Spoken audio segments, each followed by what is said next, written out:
प्यारे बच्चों, हिंदी सेशन में आपका स्वागत है। बच्चों, लगातार हमने 2 सेशन में दादी माँ कहानी पढ़ ली। उसमें हमने देखा कि गांव के लोग बीमार होने पर वह उनका कैसे इलाज करती है। किशन भैया की शादी के दिनों में उसका आनंद और उत्साह बढ़ जाता है।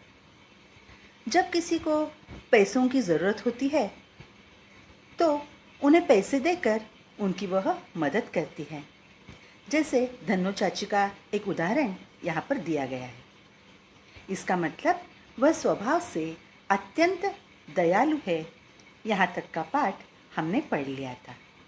अब आगे का पाठ पढ़ना शुरू करते हैं। पाठ 2, दादी माँ, भाग 3। लेखक हैं शिव प्रसाद सिंह। स्नेह और ममता की मूर्ति दादी माँ की एक एक बात आज कैसी कैसी मालूम होती है। परिस्थितियों का वात्या चक्र जीवन को सूखे पत्ते सा कैसा नचाता है, इसे दादी माँ खूब जानती थी। दादा की मृत्यु के बाद से ही वे बहुत उदास रहती। संसार उन्हें धोखे की टट्टी मालूम होता। दादा ने उन्हें स्वयं जो धोखा दिया, वे सदा उन्हें आगे भेजकर अपने पीछे जाने की झूठी बात कहा करते थे। दादा की मृत्यु के बाद कुकुरमुत्ते की तरह बढ़ने वाले, मुंह में राम बगल में छुरी वाले दोस्तों की शुभ चिंता ने स्थिति और भी डावाडोल कर दी। दादा के श्राद्ध में दादी माँ के मना करने पर भी पिताजी ने जो अतुल संपत्ति व्यय की, वह घर की तो थी नहीं। शब्दार्थ: वात्या चक्र यानी कि घटनाक्रम। श्राद्ध मतलब पूर्वजों के लिए किया जाने वाला धार्मिक कर्मकांड। अतुल यानी बहुत अधिक। व्यय यानी खर्च।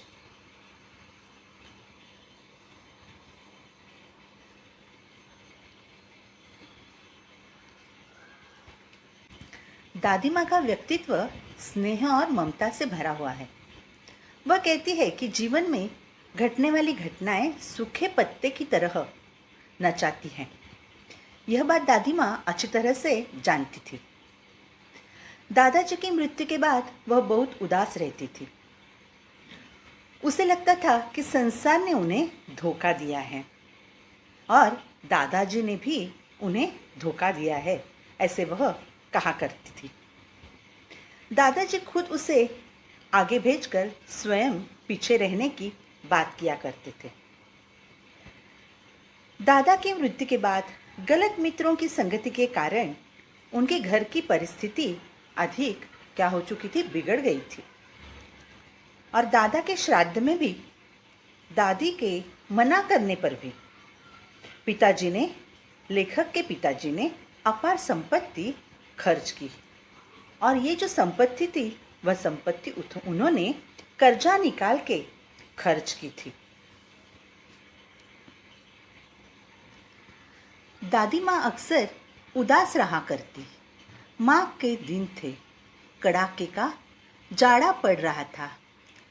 पछुआ का सन्नाटा और पाले की शीत हड्डियों में घुसी पड़ती। शाम को मैंने देखा, दादी माँ गिल्ली धोती पहने कोने वाले घर में एक संदूक पर दिया जलाए हाथ जोड़कर बैठी है। उनके स्नेह का आंखों में मैंने आंसू कभी नहीं देखे थे। मैं बहुत देर तक मन मारे उनके पास बैठा रहा। उन्होंने आंखें खोली। दादी माँ, मैंने धीरे से कहा, क्या है रे, तू यहाँ क्यों बैठा है? दादी माँ, एक बात पूछूं, बताओगी ना? मैंने उनकी स्नेहपूर्ण आंखों की ओर देखा।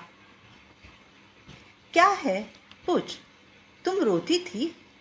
दादी माँ मुस्कुराई। पागल, तूने अभी खाना भी नहीं खाया ना? चल चल। धोती तो बदल लो दादी माँ, मैंने कहा। मुझे सर्दी गर्मी नहीं लगती बेटा। वे मुझे खींचती रसोई में ले गई।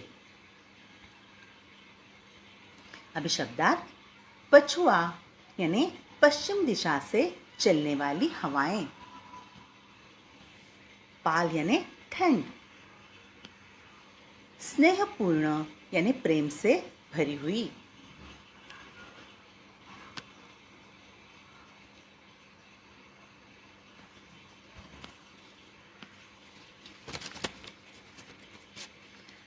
अभी दादी माँ दादाजी की मृत्यु के बाद उदास रहा करती थी। माघ महीना था। सर्दी का मौसम होने के कारण पश्चिम दिशा से पूरी सन्नाटा लेकर ठंडी हवाएं हड्डियों में घुसी पड़ती थी। इतनी ज़्यादा ठंड थी। शाम को लेखक ने देखा कि दादी माँ गीली धोती पहने एक कोने में दिया जलाकर हाथ जोड़कर बैठी है। दादी की आंखों में उसने आंसू कभी नहीं देखे थे। लेखक ने वह उनके पास बैठा रहा, दादी के पास वह बैठा रहा। जब दादी माँ ने आंखें खोली तो लेखक ने आवाज़ दी, दादी माँ कहकर। दादी माँ कहने लगी कि यहाँ क्यों बैठा है। लेखक दादी से कुछ पूछना चाहता था। लेखक ने दादी की स्नेहपूर्ण आंखों की ओर देखा। अभी स्नेहपूर्ण यानी क्या, तो प्रेम से भरी हुई। लेखक ने दादी से पूछा कि तुम क्यों रो रही थी।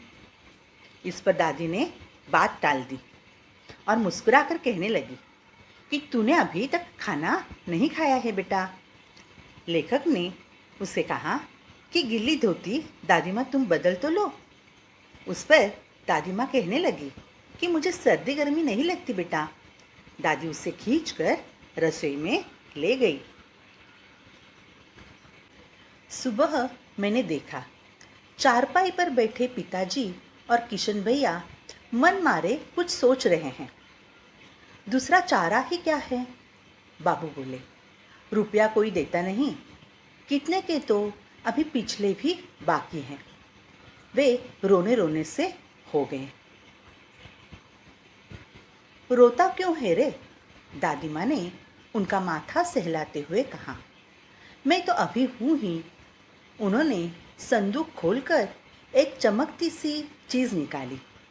तेरे दादा ने यह कंगन मुझे इसी दिन के लिए पहनाया था। उनका गला भर आया। मैंने इसे पहना नहीं, इसे सहेज कर रखती आई हूँ। यह उनके वंश की निशानी है। उन्होंने आंसू पोंछकर कहा, पुराने लोग आगा पीछा सब सोच लेते थे बेटा।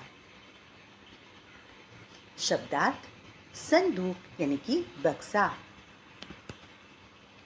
सहेज कर यानी संभाल कर, निशानी यानी चिन्ह।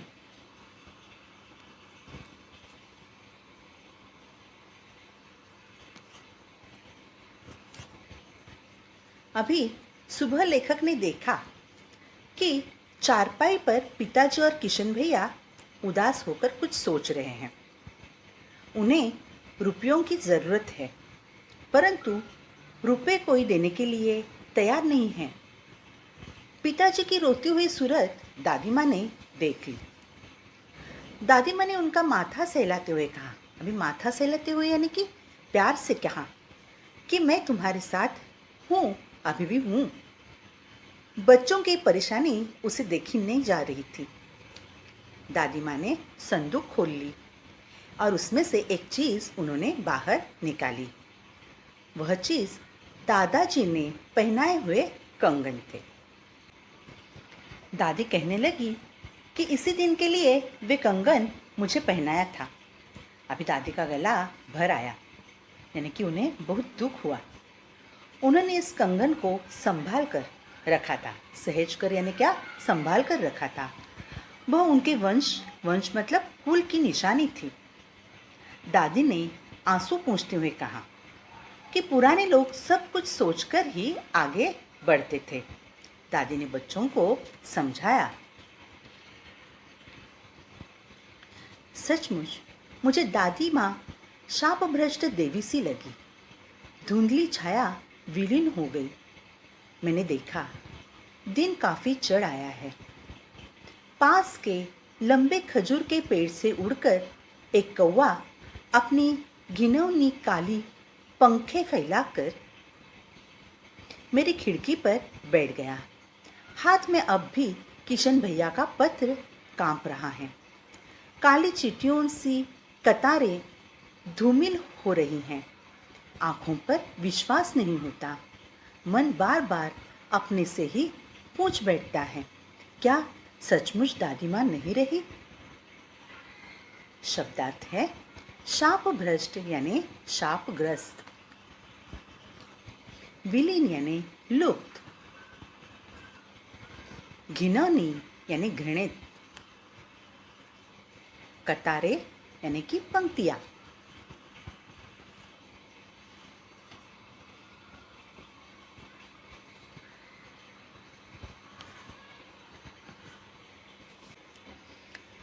उस समय दादी माँ लेखक को शापभ्रष्ट देवी सी लगे। अभी शापभ्रष्ट यानी शापग्रस्त। यहाँ लेखक को दादी माँ देवी के समान प्रतीत होती है। धुंधली छाया विलीन हो गई। अभी धुंधली मतलब अस्पष्ट और विलीन यानी लुप्त। लेखक ने देखा कि शाम हो गई है और एक कौवा खजूर के पेड़ से उड़कर अपनी घिनौनी यानी घृणित काली पंखे फैलाकर खिड़की पर बैठा है। उसी वक्त बड़े भाई का पत्र उसके हाथ में ही था। लेखक के हाथ में बड़े भाई का पत्र था। यह लेखक को दादी माँ की मृत्यु की खबर मिल जाती है। पत्र में लिखी जो पंक्तियाँ है उसे अस्पष्ट दिखाई देती है। उसे इस बात पर विश्वास नहीं हो रहा है कि दादी माँ भी नहीं है। लेखक मन ही मन बार बार अपने आप को यही पूछता है कि दादी माँ नहीं रही। तो बच्चों, इस पाठ द्वारा हमने देखा कि अपने घर में जो बुजुर्ग होते हैं वे हमारे लिए बहुत महत्वपूर्ण होते हैं। हमें उनका सम्मान करना चाहिए। दादी माँ की तरह हमें भी मुश्किलों में दूसरों का सहारा बनना चाहिए। तो बच्चों, अभी हम प्रश्न अभ्यास देखते हैं। प्रश्न पहला है, लेखक को अपनी दादी माँ की याद के साथ साथ बचपन की और किन किन बातों की याद आ जाती है? उत्तर है, जब लेखक को मालूम हुआ कि दादी माँ की मृत्यु हो गई है तो उनके सामने दादी माँ के साथ बिताई गई कई यादें सजीव हो उठती हैं।